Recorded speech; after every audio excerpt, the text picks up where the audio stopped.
Assalamualaikum warahmatullahi wabarakatuh. Perkenalkan, nama saya Hartisha Nadia, mahasiswi Pendidikan Fisika Fakultas Keguruan dan Ilmu Pendidikan Universitas Sriwijaya. Dalam video kali ini saya akan membahas materi mengenai usaha energi. Adapun sebab-sebab yang akan dibahas adalah yang pertama mengenai usaha, kedua energi, ketiga hubungan usaha dan energi, dan yang keempat daya. Sebelum membahas lebih lanjut mengenai materi usaha, ada baiknya kita mengetahui dulu apa itu usaha. Nah, usaha merupakan energi yang disalurkan sehingga berhasil menggerakkan suatu benda dengan gaya tertentu. Nah, secara sistematis, usaha bisa dinyatakan sebagai hasil perkalian skalar antara gaya dan perpindahan, sehingga dirumuskan sebagai W sama dengan F dikali S. Nah, W di sini merupakan usaha, F merupakan gaya, dan S adalah perpindahan. Meskipun besaran skalar, usaha ternyata dibagi menjadi dua, yaitu usaha positif dan negatif. Usaha positif adalah usaha yang searah dengan perpindahan benda, sedangkan usaha yang negatif adalah usaha yang berlawanan dengan arah perpindahan benda.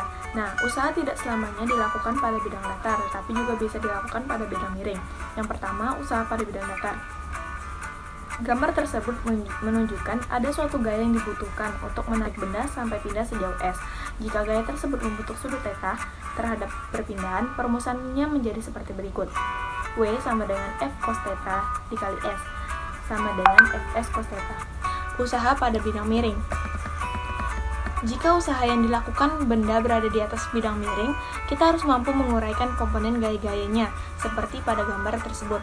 Nah, secara sistematis, usaha pada bidang miring dapat dirumuskan menjadi W sama dengan mg sin θ dikali S atau mgs sin θ. Selanjutnya, ternyata usaha juga dapat bernilai 0 atau tidak melakukan usaha. Adapun penyebab usaha bernilai 0 adalah yang pertama, gaya penyebab ada tetapi tidak ada perpindahan. Nah, F tidak sama dengan 0 dan S sama dengan 0. Contohnya, ketika kita mendorong tembok, walaupun kita sudah mengeluarkan gaya, tetapi tembok tidak berpindah, maka dikatakan kita tidak melakukan usaha. Yang kedua, gaya penyebab tidak ada, tetapi terjadi perpindahan. Contohnya adalah ketika kita bermain ski dan kita sedang ber-GLB, maka resultan gayanya sama dengan 0, tetapi kita mengalami perpindahan. Kejadian ini juga tergolong usaha bernilai 0 atau kita dikatakan tidak melakukan usaha. Dan yang ketiga, gaya dan perpindahan membentuk sudut 90 derajat. Contohnya ketika kita menenteng tas dan berjalan maju. Sudut yang dibentuk oleh gaya penyebab dengan perpindahan yang dihasilkan adalah 90 derajat. Jika kita masukkan ke dalam persamaan gaya yang membentuk sudut, maka akan kita peroleh hasil usaha sama dengan 0 atau kita tidak melakukan usaha. Untuk lebih jelasnya, mari kita simak video berikut ini.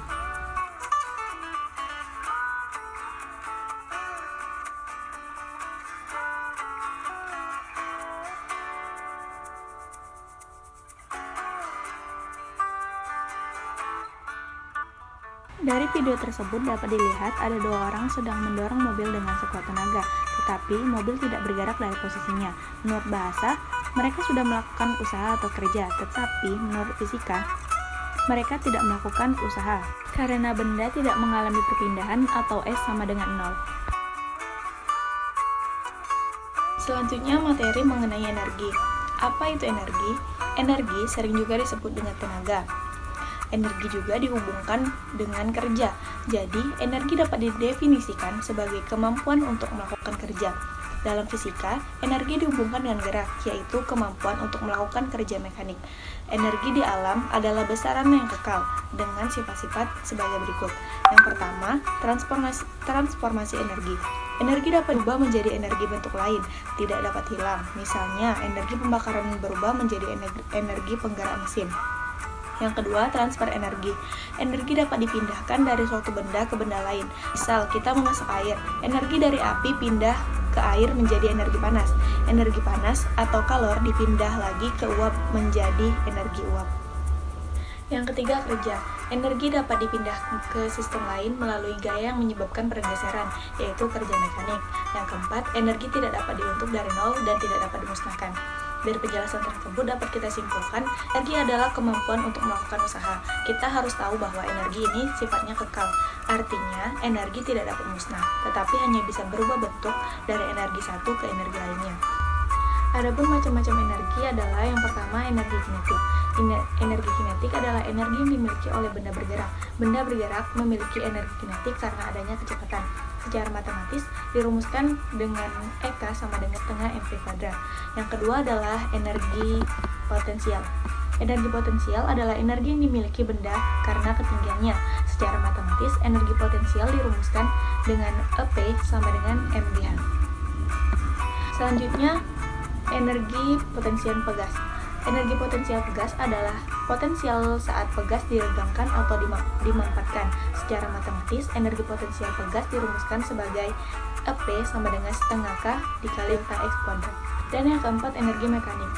Energi mekanik adalah energi hasil penjumlahan antara energi potensial dan energi kinetik. Besarnya energi benda selalu tetap selama tidak ada gaya luar yang bekerja pada benda tersebut. Secara matematis, energi mekanik dirumuskan sebagai EM sama dengan EP ditambah EK. Selanjutnya, mari kita simak video berikut ini. Hukum kekekalan energi. Energi tidak dapat tercipta. Energi tidak dapat musnah. Energi hanya dapat berubah dari satu bentuk ke bentuk lain. Perubahan energi matahari, energi listrik, energi mekanik.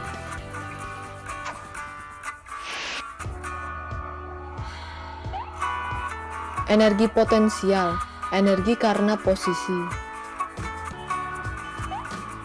Energi kinetik, dikarenakan gerak. Satuan energi adalah joule.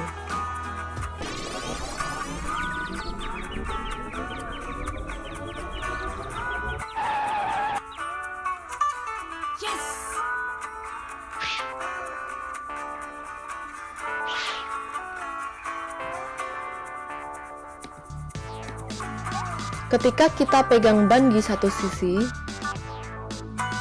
ban memiliki sejumlah energi potensial. Ketika dilepaskan, energi potensial mulai berubah menjadi energi kinetik. Ketika ban bergerak bolak-balik, energi kinetik berubah menjadi energi potensial dan sebaliknya.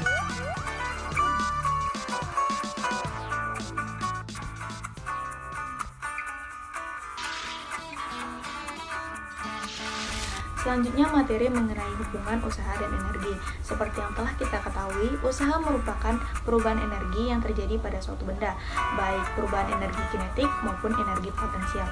Secara matematis, hubungan antara usaha dan energi dirumuskan sebagai W sama dengan delta EK atau W sama dengan perubahan energi kinetik, atau W sama dengan delta EP atau usaha sama dengan perubahan energi potensial.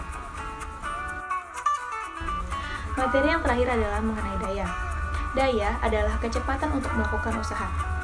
Istilah lain daya adalah usaha yang dilakukan setiap sekon. Secara matematis, daya dirumuskan sebagai P sama dengan W per T. Dengan P adalah daya, T sama dengan waktu, F sama dengan daya, S perpindahan, dan V kecepatan. Baiklah, sekian video penjelasan materi mengenai usaha energi dari saya. Terima kasih, semoga bermanfaat untuk kita semua. Saya akhiri, wassalamualaikum warahmatullahi wabarakatuh.